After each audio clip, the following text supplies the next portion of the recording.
très blanc, très pâle, une robe noire en dentelle, on dirait qu'elle sort d'un film, tu sais, c'est assez flippant.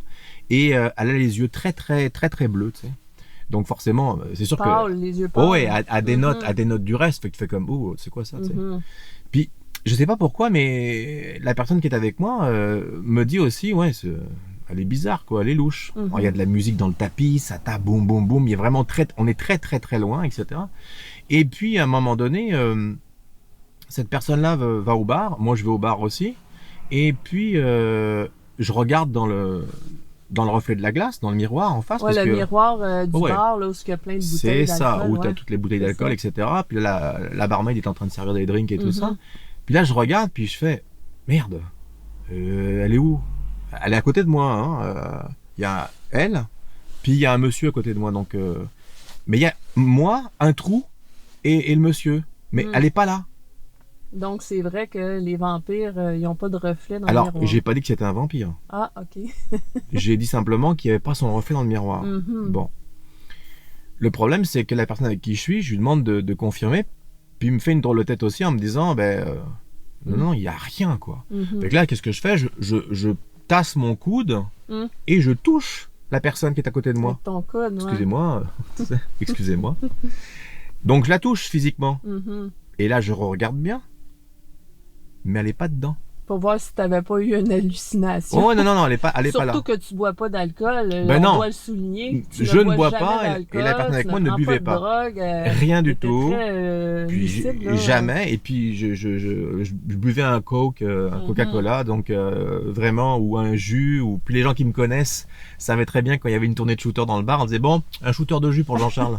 Donc c'était la risée de tout le monde, mais c'était drôle. Puis en même temps, c'est moi qui ramenais les autres quand ils étaient sous. Donc ça, c'était vraiment bien. Mais non, je bois pas d'alcool. Donc j'étais vraiment conscient de ce que je voyais. Et à un moment donné, la personne s'éloigne, donc va au fond du bar, très au fond, hein, on parle peut-être 15-20 mètres, tu vois. Okay. Le son est vraiment très fort, et là je me penche vers la personne qui est à côté de moi en disant, est-ce que tu as vu ses dents? Parce qu'à un moment donné, elle a comme souri, puis tu sais, la lumière passe, un peu comme les lumières noires, là. Puis là, tu vois bien les dents blanches, tu sais. Ouais. Et là, les blacklights. Mon Dieu, elle a des crocs. Et là, je me suis dit, ben voyons, c'est quoi là? C'est quelqu'un qui s'est fait limer les dents ou je sais pas, ou n'importe quoi. Puis là, je dis dans l'oreille de la personne, est-ce que tu as vu ses dents? On dirait un vampire. Mais là, j'ai chuchoté. À l'autre bout, elle tourne la tête, de même, elle me regarde. Toute ma vie, je me souviendrai de ce regard. Des yeux bleus étincelants, ça m'a transpercé.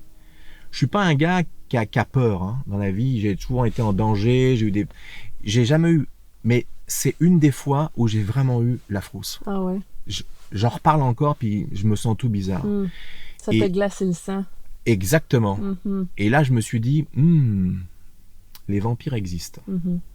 Puis tu disais aussi que quand elle marchait, hein, c'était comme si... Quand elle marchait, j'avais l'impression qu'elle flottait. Alors ça peut être un effet d'optique parce que la robe est longue et puis que tu as l'impression qu'elle marche, peut-être qu'elle faisait des petits pas. Puis que... Mais enfin, tout ça pour dire que c'est pas fini parce qu'à la fin de la soirée, on décide de sortir parce qu'on sentait vraiment qu'il y avait une ambiance bizarre. Et puis on est allé dans la cabine téléphonique pour appeler la personne qui va venir nous chercher. Et au moment où on appelle, on entend une grosse déflagration dans la cabine téléphonique et on voit du sang qui coule derrière la tête de la personne avec qui j'étais. Là, je sors à toute vitesse. Au début, je pensais que c'était sa tête qui avait éclaté. Tu sais. Il n'y a personne à pied, il n'y a personne en auto, il n'y a personne en vélo ou ce qui tu veux. Pas un oiseau qui s'est rentré dans le carreau, parce que tu sais, des fois ça peut arriver. T'as un oiseau qui peut descendre puis rentrer dans... Exactement. Donc c'est pas ça. Et on n'a jamais su ce que c'était. Moi je suis sorti, j'ai pas mis mon doigt dedans pour regarder ce que c'était, mais ça ressemblait vraiment à du sang. Jamais su pourquoi. Quelques années plus tard, lors d'une soirée entre amis, on raconte des histoires un peu comme les histoires au coin du feu qui font peur, tu sais. Et puis c'est chacun notre tour pour raconter des histoires. C'est pas encore arrivé à moi, ça arrive à un gars que je ne connais pas, qui nous conte à nous tous une histoire très bizarre. Il dit qu'il est à Bordeaux, dans une boîte de nuit, et que il voit une fille bizarre, très gothique, habillée en noir. Déjà, rien que là, on s'est regardé avec la personne en question. On s'est dit, aïe, ça commence vraiment comme notre histoire, tu sais. Et là, il compte que la personne n'avait pas son reflet dans le miroir. Un peu qu'est-ce que vous autres aviez vécu. Exactement la même chose. Là, tout le monde se met à pouffer de rire, tu sais, vraiment, on se fout de lui.